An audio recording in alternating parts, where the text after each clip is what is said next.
is what we live for, finding little gems like this.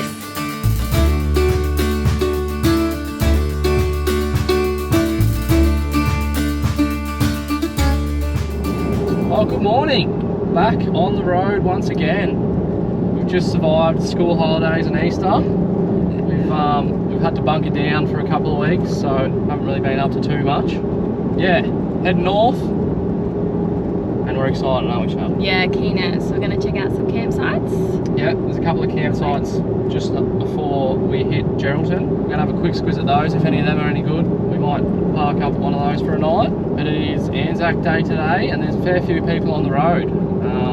Not too many people heading north. We've definitely passed a heap of people going back down south. Yeah, we're not a massive fan of driving on the road on public holidays just because it is like so packed. There's so many cars just go in every direction, so we normally try to bunker down on weekends or public holidays and just sort of travel when everyone's at work and during the week. But yeah, a little bit less traffic, eh? Yeah, you got to do what you got to do. So, and I'll tell you what, there's one coming up at the moment, but I'm getting very jealous of these cars passing us, towing these big boats and big vans with tinnies on the roof. I'm getting so keen to start doing a bit of fishing. In the next couple of days we'll be looking around. I want to get a rod and start doing a bit of fishing up in this well, they say it's good up north here to do a bit of fishing, so I'm keen.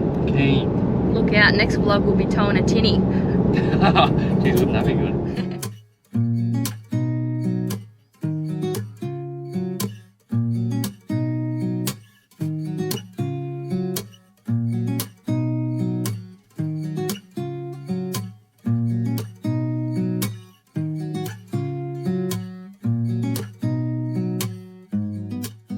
After a little bit of a drive around today looking for some campsites, we came across this one and it's pretty bloody good. 20 bucks for a night, and it's called Cliff Head. You just rock up and pay in the honesty box. So we'll stay here tonight, I reckon, and we'll probably hit Geraldton tomorrow. Now have a look at this, guys. We went out the other day and it wasn't intentional, but we accidentally, you might say, bought ourselves a new drone. I was getting frustrated with our old one. We had a Maverick Platinum, just like one of the first Mavericks or drones that had come out. I was getting a bit frustrated. Like, the quality of videos and stuff weren't too bad, but the manual, like, contrast and stuff was a bit frustrating, going from dark places to light places. I've got some bloody friendly fires around. It's a bit annoying, but anyway. So we got ourselves a DJI Air 2S, it's called, with a Fly More pack. So I'll show you what we got in it, and it's so good, so much better than the old one. It's not the biggest thing ever, but it bloody packs a punch. So this is the drone here. Just unfold her like so.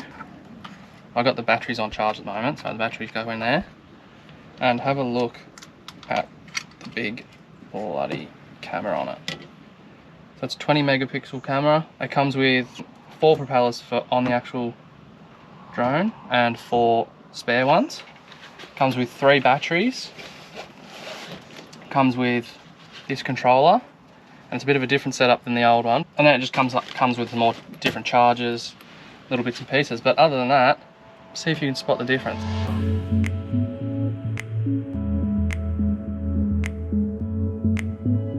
Also, another little hot tip is we had a few friendly bees kicking around where we are at the moment here at Cliff Head. And I got told the other day that if you got bees hanging around, is just put a bowl of water out or something and they'll keep away from you. Just having a bit of a drink and a bit of a rehydrate, and then they just sort of scoot it on. But yeah, that's a tip for you, I reckon. We're pretty happy with it. It's definitely kept them away from us. I've just received some bad news from the ranger. Just come around and told us that there is a reason why this bloody water is chopping up so bad. It's because there is a storm coming through. Oh, gone all dark. There's a storm coming through tonight with some pretty severe winds and rain. And they said they saw our little setup and thought that they should let us know, because we haven't been keeping an eye on the weather whatsoever, because, you know, Western Australia, it's always bloody good over here.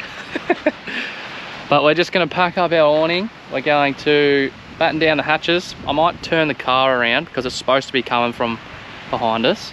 The people next door in the caravan are sort of batting down their hatches and they're moving on by the looks. But I reckon to give this tent a good test out, all we're gonna do is turn it around, face the hard side of the tent into the wind, and just see what it can handle. Because I'm not too sure. She said there's some pretty heavy wind coming in, but we're Victorians. It's just normal day's weather. Anyway, we'll see you in the morning, I reckon, and see how we go.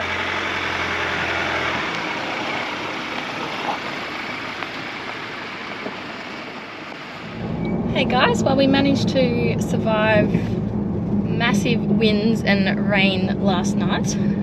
I actually thought the tent was going to close on us because every time a gust of wind would come past, the struts would just like sort of... Yeah, the roof would just come down a bit closer to us. Yeah, it's very scary. Scaring the crap out of Shell, which was bloody scaring the crap out of me.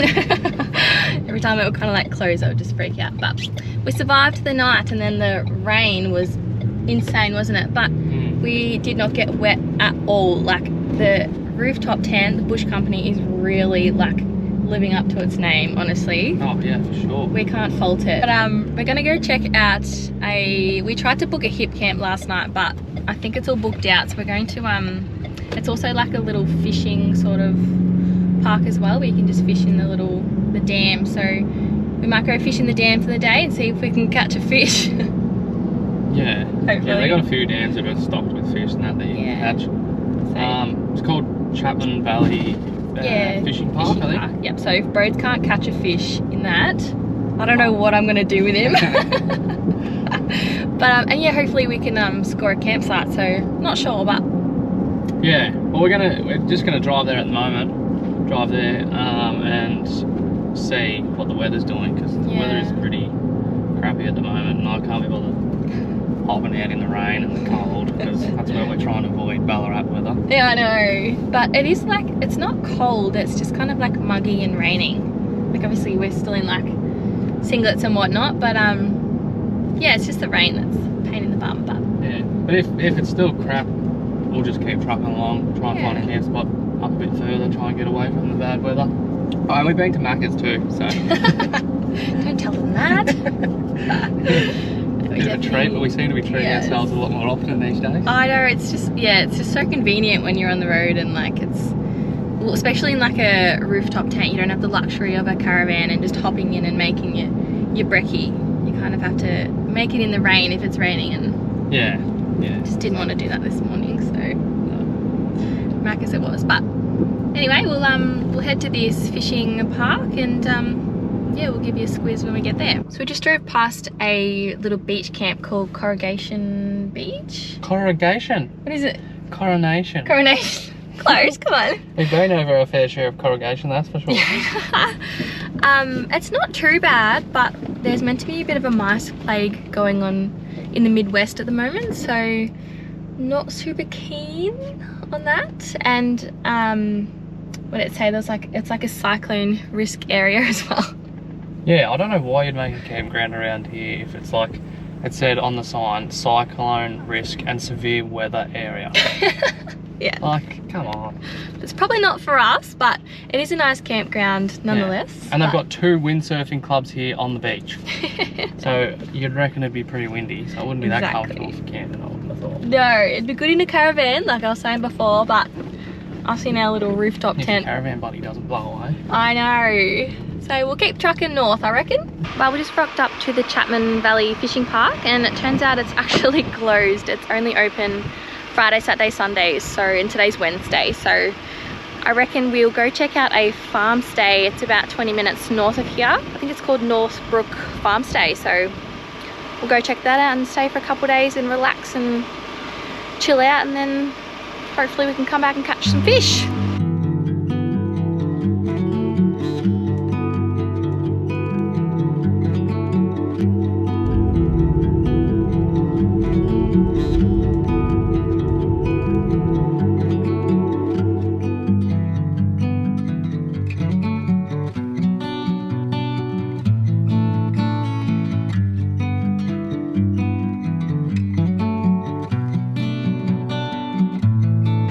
all I can say about this place is wow. Like, look at that view. 20 bucks a night, and you have toilets and showers that are like immaculately clean. The hosts were so lovely, and it's literally us and another caravan, and that's it, and we have this whole place to ourselves. So how bloody good, hey? This is what we live for, finding little gems like this.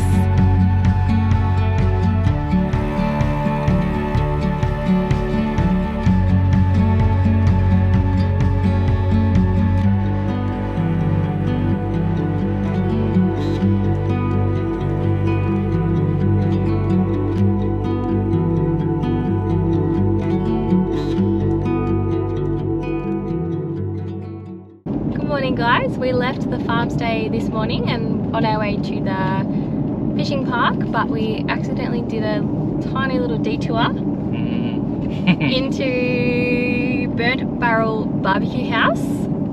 It's like a smokehouse. Yeah, smokehouse, like barbecue, like American style sort of joint, and oh baby, it was good.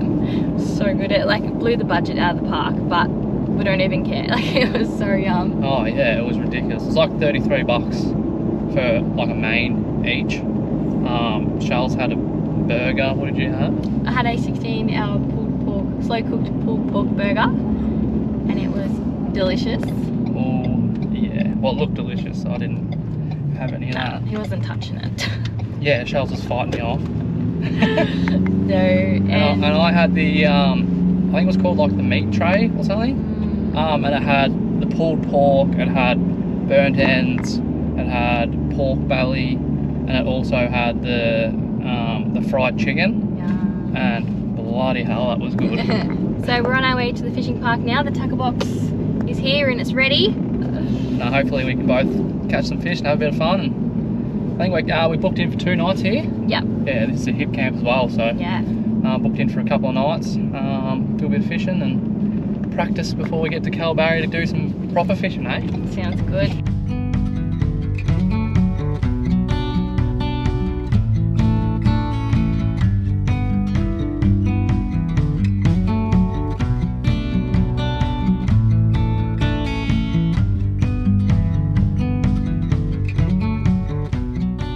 Well, we made it. We're all set up camp, and now we're going to put a line in. I think there's silver perch and black brim in this pond, so bets are on who catches the first fish. True. I reckon it's myself, but the way I've been going fishing wise, I probably would bet against me as well. Now the bloke told us when we checked in here and paid for our fishing and camping and all that sort of stuff, this is how you bait it. So it's just stuff that they feed the actual fish mixed with some flour and water and stuff, and all you do is just mold it to the back of your hook, and they supposedly know the smell of it, and they'll come and jump on your line for free. So see how we go. Typical, Shells has the first fish. What do I do? It's bloody massive. What do I do with it? Yeah. Hey. Oh, little fella. How's that? Yay! First fish! And look who's done it again. That's... Bring her up here, Dal. That's 3-0. Alright, day 2 of our fishing competition. We're here. See how we go, see if we can catch a fish. Hopefully Bros is the first one to catch one this time. Be prepared. Coming from behind. And look who's caught one. First, literally 3 seconds in the water. Got another one. Pull her in, Dale.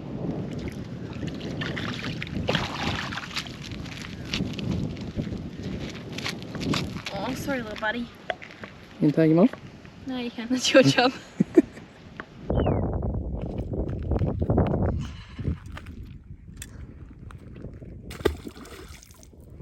Well, think it's time to give up. Shell's already gone back to start making tea. I tried to stay fishing a bit longer. 0 bites, 0 fish for me today. Not that we fished too long, but have to give it to her. End up being 5-1, I think. Not going too good. But anyway, good on you, Shell, and hopefully she's cooked up good feed, eh?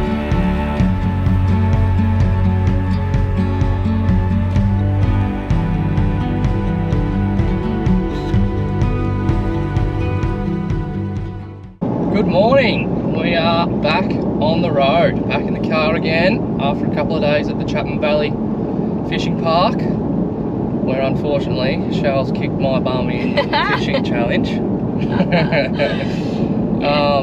Yeah, spent a couple of days there. We did a fair bit of fishing first day, didn't we?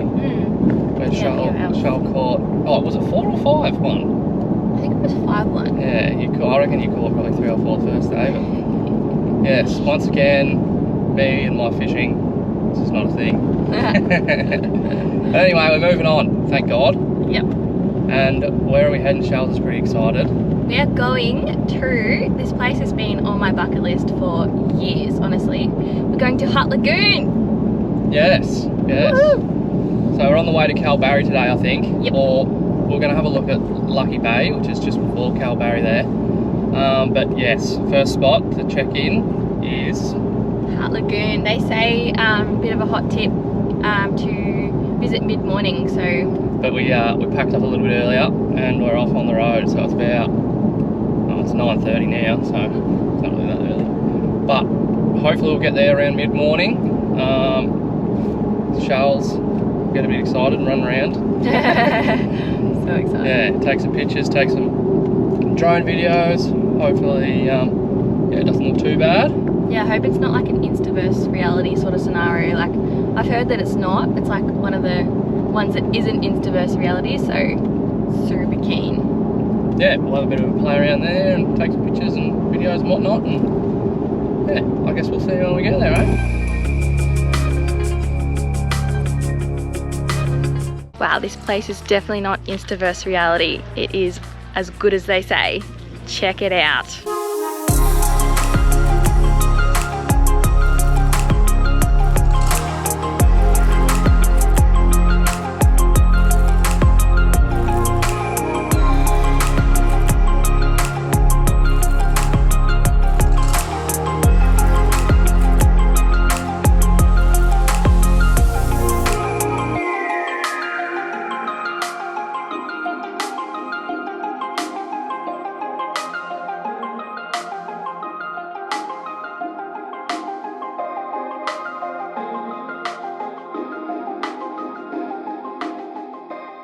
Wow, that was bloody insane. That was so worth the visit. Bloody oath. It's awesome. It's definitely like as pink as it is on Instagram. Yeah, we've been to 2 pink lakes now, so we went to Lake McDonald and now this one, but yeah, this one kicks Lake McDonald's bum. Yeah, it does. I don't know whether we just saw it at the right time of day or. Yeah, well, they do say to visit it between 10 to 2 p.m. when the sun is like directly overhead, so that's when it really shows up pink. Yeah, but it's awesome. I even enjoyed it. It was good. Yeah, it was really cool. So now we're going to head towards Kalbarri. I think we'll check out. Oh, stone just hit on the screen. Yeah.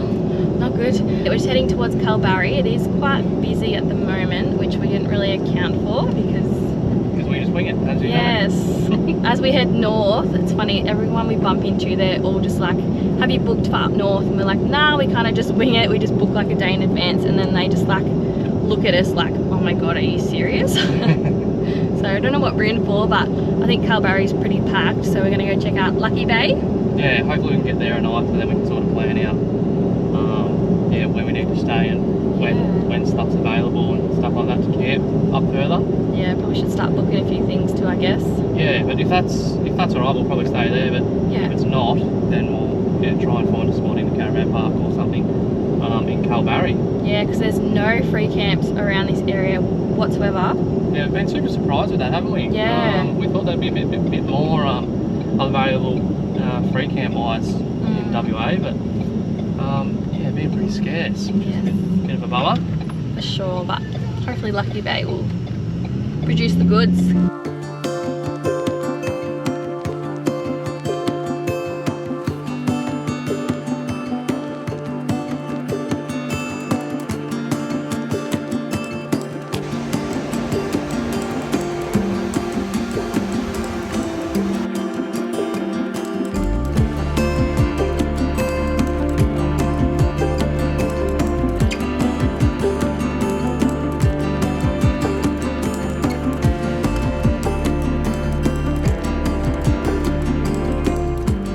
Morning guys, we have left Lucky Bay a couple days ago and we've just been relaxing in Kalbarri for a few days. Lucky Bay was an awesome little spot. It was 15 bucks a night for 2 adults, I think, or it might be per car. I'm not sure, but it's just north of Hutt Lagoon. You just rock up and there's like a ranger station, you just book, pay there. You can actually camp on the beach if you have a portable chemical cassette toilet, but we don't actually have one, so we had to park behind the dunes, which we didn't even mind about because it gave us like a really nice protection from the wind. So, and it was still a ripper spot even behind the sand dunes, and there's facilities there like a little camp kitchen and toilets. But yeah, so we spent a few days in Kalbarri now and we did all the attractions along the coastal highway that comes into town, so we'll roll a few of those clips for you now.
The coastal cliffs along Kalbarri are just absolutely stunning, honestly, like as you would have seen in the clips. They're just like amazing. They're even better than the Bunda cliffs, I reckon. But anyway, so we'll just relax around here for a few days. Broads is having a try at fishing. We're just at Red Bluff at the moment, so hopefully you can catch something, but see how it goes. And then we're planning to head to the national park in the next couple of days, so stay tuned.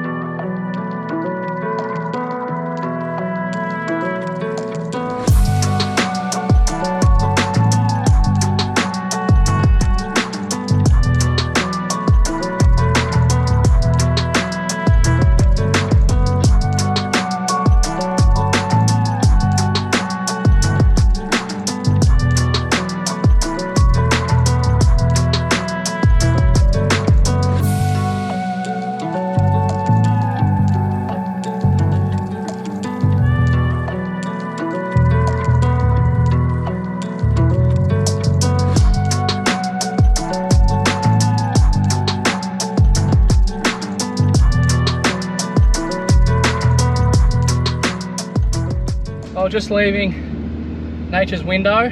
Bloody hell, that was amazing, wasn't it, Shell? Yeah, it was so cool. So good to be there in the flesh finally. Yeah, bloody oath. But I tell you what, the flies and the midgies.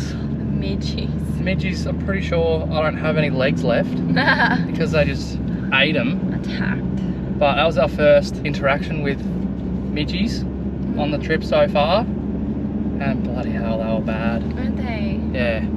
But we managed to get some drone footage and yeah, had a little bit of a look around and all that sort of stuff. So yeah, it was a good one. It was bloody hot. Oh yeah, it's bloody. Isn't it, like, it's sweaty. 29 degrees and it's about, and it's at 4:38 at the moment. So it feels like 40. she's going to be a bloody hot one tonight in the rooftop tent. But yes, we've done that one, ticked her off, and now we're off to the Skywalk. Yep. We're going to come back to the Skywalk. It's supposed to be good of a morning on sunrise, so I reckon that's when we'll get our good footage. Keen. But yeah, I just thought we should tell you about how bad the bloody flies were. Well, we were warned by a lot of people, like, bring fly nets, you'll need them, and we're like, oh no, how bad can it be? It wasn't too bad for your face, but it was more just the midges on your legs. Anyway, it's a good place to go and see. It is. If you can deal with the midges and that, you just go for a quick squeeze down and a quick run back up, you'll be right. Anyway, off to the Skywalk.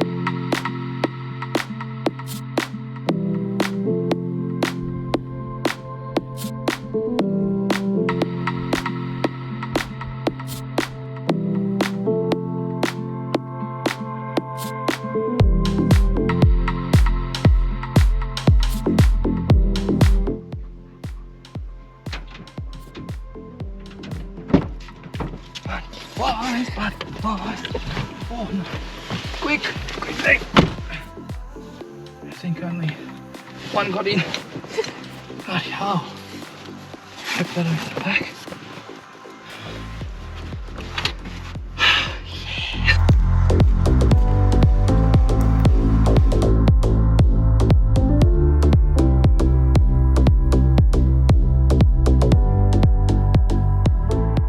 Alright guys, we've just finished unpacking, setting up, but we're at our first station stay of the trip. We're excited.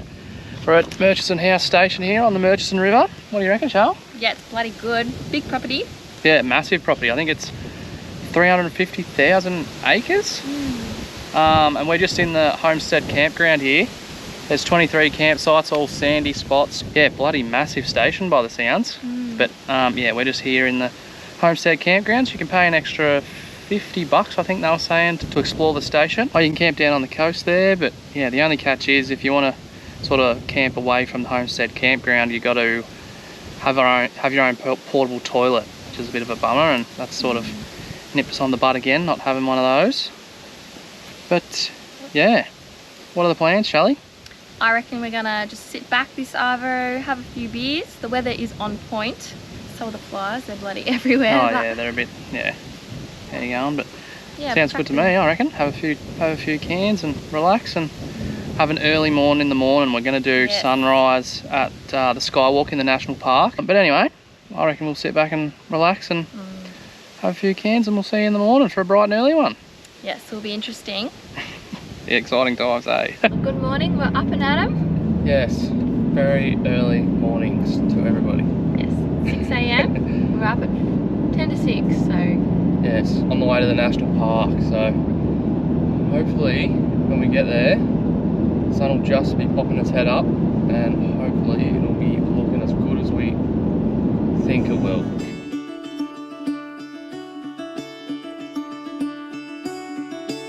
Caught behind Venetian blinds, out of reach for the city lights. This ain't where I belong. Hey, look at me, man, what I've become. I've been running east, looking for a sunset, digging deep since '99. What I thought was gone was sitting in my pocket in plain sight all along. I think it's time for me to go, burn all bridges. All I know, I got lost along the way, fell between the foam, pulling stitches. Time to let go, so come what may. Well, that was a really good early morning little adventure. Yeah, it was really cool. Yeah, we ended up doing the Skywalk on sunrise, and then twisted our arms and went to Z Bend, or Z Bend I think it's called, and we were the only ones at Z Bend. It was bloody awesome, wasn't it? Really We were there for, oh geez, probably nearly half or 45 minutes. And yeah, That was awesome. It was the Skywalk. We rocked up about like 6:15, I reckon, and it was just like packed. Oh, by packed she means we weren't. The only ones. Yeah, we weren't. We thought we were going to be the only ones there, but there was already 3 or 4 cars there. Yeah. A couple of families and whatnot, and 473 drones. Yes. Oh my gosh, there was just drones galore. We had to wait like I reckon like 20 minutes to actually get on a Skywalk and then to actually be able to fly our drone, but it was all worth it in the end. So. Yeah, we got some really good footage. You guys will see, obviously, but yeah, it was awesome watching the sun go up right directly over where the Skywalk looks out. It was awesome. It was really cool. Yeah, and then we went to Z Bend, which was pretty cool in itself. Yeah, early morning too, because it was nice and chilly and the bloody flies and midges weren't out yet, so it was good. And the wind, it was just so calm. Yeah, there's a couple of other walks to do around Z Bend. So you got I think it's 4 Ways trail, which is like a 6k round trip, which takes you down to I don't know, a place called 4 Ways. It's right on the river. And then there was the Lookout, which we went to, which was only 1.2k round trip, I'm not sure. Yeah, pretty quick. Yeah, and then there was like I think it was like a river loop or a river trail or something like that, which goes down on the other side of the Lookout, which is a 2.6k round trip, which is like they're other than the Lookout, which we did today, they're supposed to be pretty hectic walks, which is pretty cool actually. You're doing like ladders and bloody going through steep little descents and stuff through the gorges and that, which is pretty cool. But yeah, I think it's a little bit out of our league this morning. We're still a bit tired, and it was pretty chilly down there too, wasn't it? It was, yeah, and we didn't have the right footwear as well for that sort of. Oh, I had the right footwear. I had me, Crocs and 4-drive mode, so I was sorted. But anyway, it's only bloody 8:10 at the moment, and we've already done a few good things, which is good. Now? Now Shell's is super excited. It's coffee time. Gonna head into Kalbarri and sort Shell out with a coffee to keep her up and about for the rest of the day. So exciting. I think this is it, guys. We've just had our last supper in paradise after spending 7 nights in Kalbarri. It's finally time to move on for us tomorrow, and we're going to head north. As sad as it is to move on, it's pretty exciting. So we are on the way to Monkey Mire, Denham, and so excited. Yeah, was it Francois Perrin National Park or Francis Perrin National Park for 2 weeks up there? So we are keen as. Yeah, so stay tuned for that one, because I'm sure that's going to be a good one. So like and subscribe if you want to see more of our content and our travels around Australia, and we'll see you in the next one, I guess. No worries. Cheers, guys. See ya.